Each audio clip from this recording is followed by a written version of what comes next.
नमस्कार, मैं हूँ डॉक्टर आरती दवे लालचंदानी।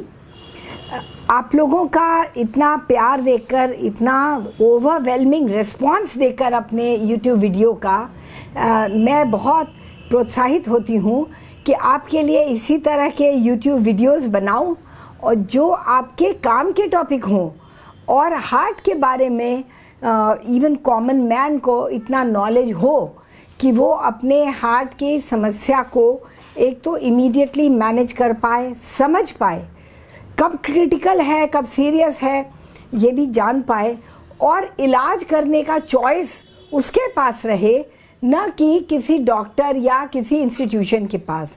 वो स्वयं फैसला कर पाए कि उसको एंजियोग्राफी कराना है कि नहीं, एंजियोग्राफी के बाद भी उसको स्टेंट लगवाना है, बाईपास कराना है या कुछ नहीं, बिना उसके भी उसकी ज़िंदगी है। और मेडिकल एंजियोप्लास्टी भी होती है, ड्रग्स के द्वारा भी होती है।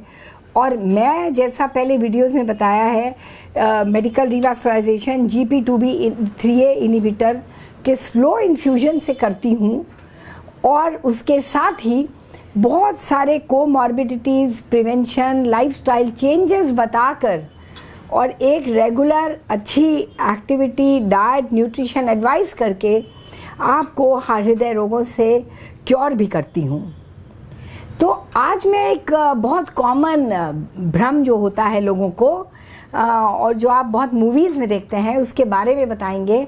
बहुत इंटरेस्टिंग लगेगा आपको, क्योंकि आपको इसके बारे में पता नहीं था और आपके दिमाग में भी कंफ्यूजन था कि मूवी में जब आप देखते हैं डॉक्टर कहते हैं आपको 2 अटैक पड़ चुका है, अब तीसरा अटैक पड़ेगा तो आप गए।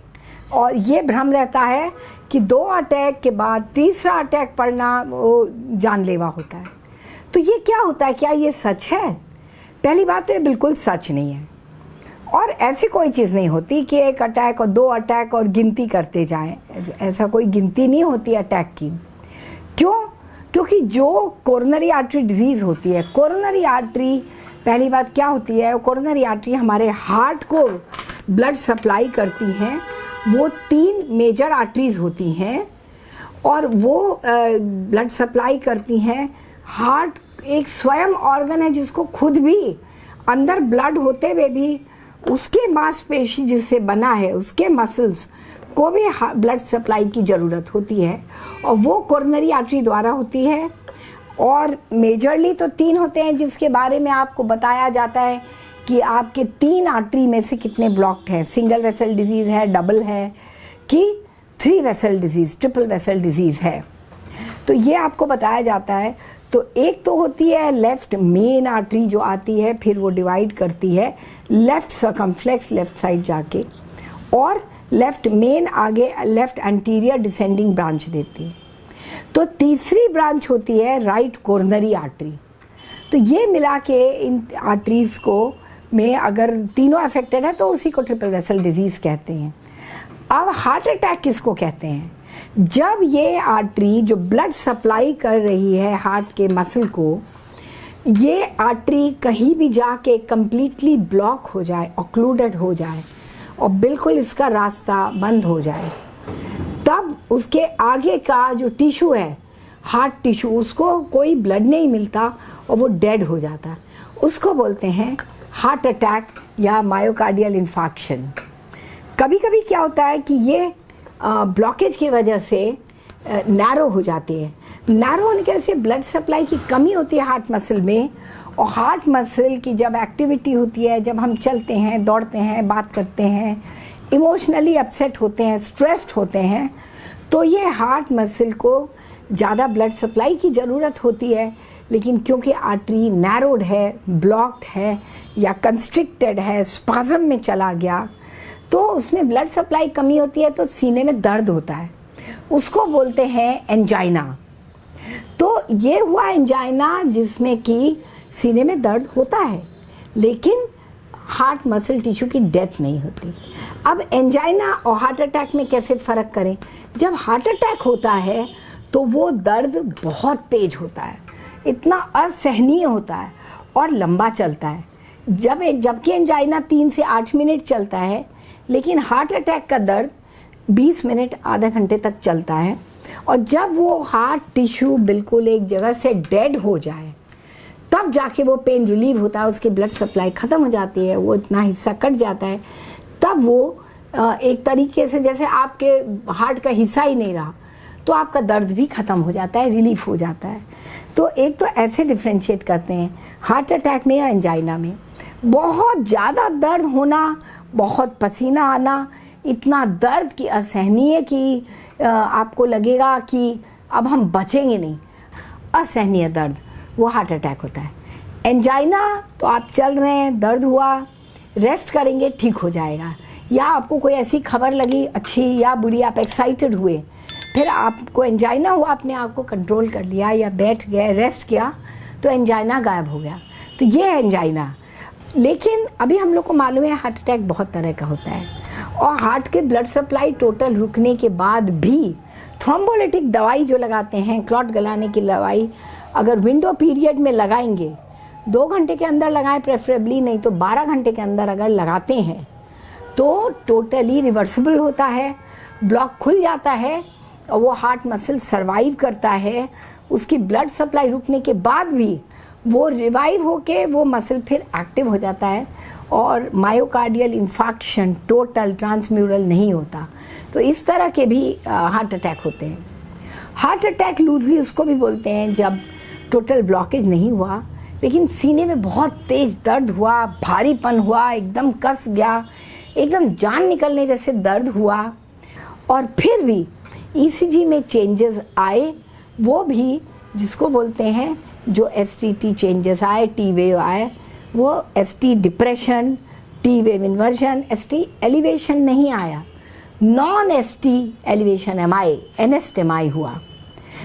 और वो उसमें भी अगर कोई टिश्यू डैमेज होगा तो जब हम ट्रोपोनिन टेस्ट करते हैं तो उसमें पॉजिटिव मिलेगा, ट्रोपोनिन हाई मिलेगा। तो ट्रोपोनिन टेस्ट से भी पता लगता है कि हार्ट मसल टिश्यू डेथ हुआ कि नहीं, तो वो भी हार्ट अटैक होता है एक तरह का। लेकिन जो एंजाइना होता है उसमें पूरी तरह पेशेंट सर्वाइव करता है, और वो अटैक में तभी बदलता है कि जिसको एंजाइना हो, सीने में दर्द हो, और फिर भी वो बैठे ना, आराम ना करे, कोई स्ट्रेस है उसको अवॉइड ना करे, अपने थॉट्स को कंट्रोल ना करे, और तुरंत अपने को कोई डाइवर्ट ना करे, या तुरंत मेडिटेशन में ना जाए, शवासन में ना लेट जाए, इस तरह से अपने को प्रोटेक्ट ना करे, तो एंजाइना भी is just may be just 1 step away from heart attack. तो इसीलिए कहा जाता है कि पहली बात तो हार्ट अटैक हुआ, हार्ट एंजाइना हुआ, हार्ट डिजीज़ हुई, कोरोनरी आर्टरी डिजीज़ हुई, तो आप बहुत सावधानी से चलें, अपने डॉक्टर को कंसल्ट करें, और अपने आर्टरी में जो ब्लॉक है उसको खोलने के लिए एंटीप्लेटलेट ड्रग लें, छोड़े ना बीच में। एंटीप्लेटलेट ड्रग कॉमनली तो एस्प्रिन होती है, क्लोपिडोग्रेल होती है, प्रेसोग्रेल, टिकाग्रेलॉर, इस तरह की ड्रग्स आती हैं, वो लेनी पड़ती हैं ताकि वो क्लॉट गले। एथ्रोमा बनता है एथ्रोस्क्लेरोसिस से, कोलेस्ट्रॉल हाई होने से लिपिड्स डिपॉजिट होते हैं। स्टैटिन लेके आपको ये लिपिड कम करना होता है, पहले हाई डोज स्टैटिन लेना पड़ता है, वो आपके डॉक्टर बताएंगे, कार्डियोलॉजिस्ट बताएंगे कितना डोज स्टैटिन लेना है। स्टैटिन ऐसी दवा है जो आपका तुरंत कोलेस्ट्रॉल कम करती है, हार्ट अटैक से बचाती है, आपके क्लॉट्स को गलाती है। तो एक तो एंटीप्लेटलेट हुए, फिर ये स्टैटिन्स हुए जो आपके क्लॉट को छोटा करती है, गलाती है, बिल्कुल क्लीन भी करती है। इसके अलावा आपका कोरोनरी आर्टरी को आपको डायलेट करना पड़ेगा, चौड़ा करना पड़ेगा, जिससे कि वो ब्लॉक का प्रपोर्शन, जैसे अगर 80% है, आपने आर्टरी चौड़ी कर दी तो 60% पे आ जाएगा और ब्लड फ्लो रिस्टोर होगा।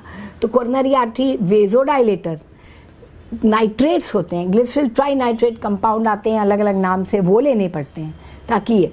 उसके बाद कुछ ड्रग्स मेटाबॉलिक और सेलुलर लेवल पे काम करते हैं, ट्राइमेटाजिडीन होता है, रैनोलैक्सीन होते हैं, और भी ड्रग्स होते हैं जो आपके ये मायोकार्डियम को प्रोटेक्ट करते हैं। बाकी और बहुत सारे ड्रग्स होते हैं, एंटीऑक्सीडेंट्स होते हैं, उनका बहुत, या विटामिन ई वगैरह है, बहुत ज़्यादा रोल नहीं होता। Omega 3 fatty acids, direct acting तो ये ड्रग होते हैं।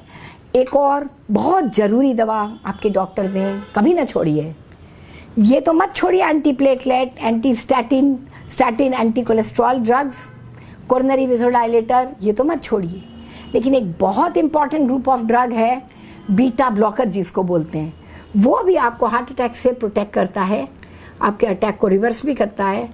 पेन के टाइम आईवी देने से जब डॉक्टर देते हैं तो पेन भी रिलीव कर देता है। वो ड्रग का एक्शन है आपके हार्ट के ऊपर लोड कम करता है, इसका कार्डियक वर्क कम करता है। तो इसके मेटाबॉलिज्म से जो ऐसे कंपाउंड बनते हैं, लैक्टिक एसिड बनता है और इस तरह के जो मेटाबोलाइट्स होते हैं जो डैमेज करते हैं हार्ट को, वो भी तुरंत रुक जाते हैं और डैमेज कम होता है। कार्डियक वर्क कम होने से आपके हार्ट के एनर्जी जो है वो ब्लड फ्लो के द्वारा मायोकार्डियल सेल्स को प्रिजर्व कर देता है, तो आपके मायोकार्डियल सेल डैमेज नहीं होता। हार्ट रेट कम करता है आपका। हार्ट रेट कम करने से भी आपकी हार्ट की फीलिंग अच्छी होने लगती है, डायस्टोली बढ़ता है जो रिलैक्सेशन, हार्ट रिलैक्स कर पाता है और हार्ट में ब्लड फ्लो अच्छा आ जाता है, जिससे कि नेक्स्ट कंट्रैक्शन पे एओर्टा भरता है, सारी कोरोनरी आर्टरीज भर के आपको ब्लड सप्लाई अच्छी देती है। तो ये सारी दवाएं बहुत ज़रूरी होती हैं। आपके डॉक्टर लिखते हैं तो आप एंजाइना भी आपका क्योर होता है, हार्ट अटैक से बचते हैं, और जैसे मैंने बताया थ्रोम्बोलाइज करने से ये कोरोनरी आर्टरी डिजीज़ अंदर से सारे ब्लॉक्स खुल जाते हैं और फंक्शनिंग होते हैं। जैसे ही ऐसा हो जाता है तब आपको भी अपनी तरफ से एक्टिव होना पड़ेगा। आप थोड़ा चलना फिरना शुरू करेंगे, थोड़ा हल्का फुल्का योगा, सूक्ष्म व्यायाम, ये सब जब आप शुरू करते हैं और पॉजिटिव थिंकिंग करते हैं, अपने ब्रेन के भी पॉजिटिव एक्सरसाइजेस करते हैं, तब आपका हार्ट का सर्कुलेशन बढ़ता है, ब्लॉक्स खुलते हैं। ये देखा गया है कि योग करने से, प्राणायाम करने से, पॉजिटिव थिंकिंग से ब्लॉक्स खुलते हैं हार्ट के, हार्ट का सर्कुलेशन अच्छा होता है, इजेक्शन फ्रैक्शन, पंप एक्शन भी हार्ट का अच्छा होता है और आपकी जान बचती है, फ्यूचर अटैक्स भी प्रिवेंट होते हैं। तो ये सब बहुत ज़रूरी है जानना, और इसमें आज इस वीडियो में मैंने समझाया कि ये क्यों कहते थे कि अब 2 अटैक पड़ चुका है, तीसरा अटैक जानलेवा होगा। इस पे ध्यान दीजिएगा, इस वीडियो में मैं क्या कहना चाहती हूँ, और आप अपने को और अपने रिश्तेदारों को, अपने फ्रेंड्स को, रिलेटिव्स को ये वीडियोस फॉरवर्ड करके, इस पे सब्सक्राइब करके, इस पे अपने व्यूज़ भी देकर और इनको बार बार देख के इनके अच्छे पॉइंट्स नोट करके अपनी जान बचा सकते हैं, दूसरों की भी जान बचा सकते हैं। और व्यर्थ के प्रोसीजर्स जैसे एंजियोग्राफी, एंजियोप्लास्टी, स्टेंटिंग, बाईपास, जिसमें मोर्टेलिटी होती है, डेथ रेट होता है, 0.01% से 10% तक डेथ रेट हो सकता है। अगर एक्सपर्ट हैंड्स नहीं है, पेशेंट सीरियस है, बहुत आइडियल पेशेंट नहीं है, हाई रिस्क पेशेंट है, तो 30% से ज़्यादा मोर्टेलिटी हो सकती है, डेथ रेट हो सकती है ये प्रोसीजर्स की।